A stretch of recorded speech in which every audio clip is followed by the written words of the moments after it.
نن سبا ژور خفګان یا ډیپریشن تر بل هر وخت زیات د انسانانو ژوند تریخ کړی دی.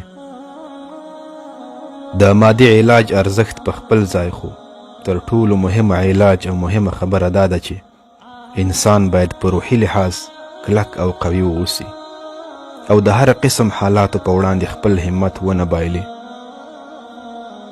د دې لپاره چې له افسردګۍ او ډیپریشن نه مو ځان ساتلی وي، څو مهمو ټکو ته باید کلکه پاملرنه وکړو. د الله تعالی پر قضا او قدر باندې همیش راضي اوسه، ځکه په خپل تقدیر ناراضه کېدل له خفګان پرته بل هیڅ ګټه نه لري.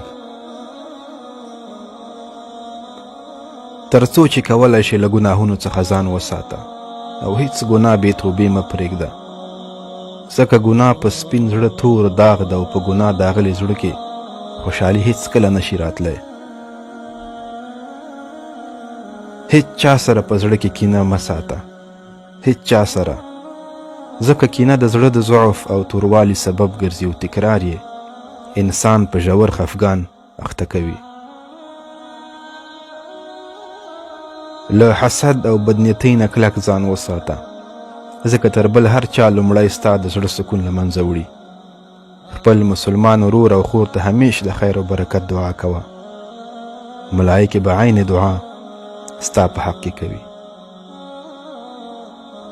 په هر ځای کې چې هر چیرته چې د الله تعالی له یاد او ذکر څخه ځان مه غافله کوه، ځکه د الله تعالی یاد زړونه ژوندي ساتي او کله دې چې د زړه له اخلاص نه استغفار وویل، نو الله تعالی به دې زړه سپک کړي. په خپل تیر وخت کې هیڅکله ژوند مه کوه. تیر وخت که هر څنګه اوس تیر شوی دی، کوشش وکړه چې په حال کې ژوند وکړې او خپل راتلونکی الله رب العزت ته وسپارې.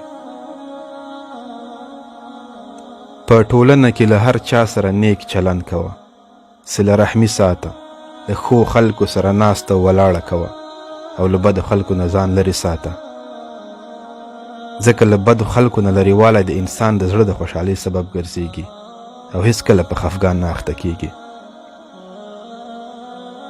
په الله جل جلاله باندې همیش نیک ګمان کوه او د آینده لپاره امیدواره اوسه، بې له شکه چې الله تعالی تا سره ستا د ګمان مطابق چلند کوي.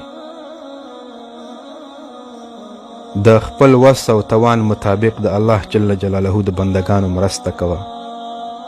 الله تعالی به د دنیا او آخرت له ټولو مشکلاتو او مصیبتونو نه په امان کې وساتي.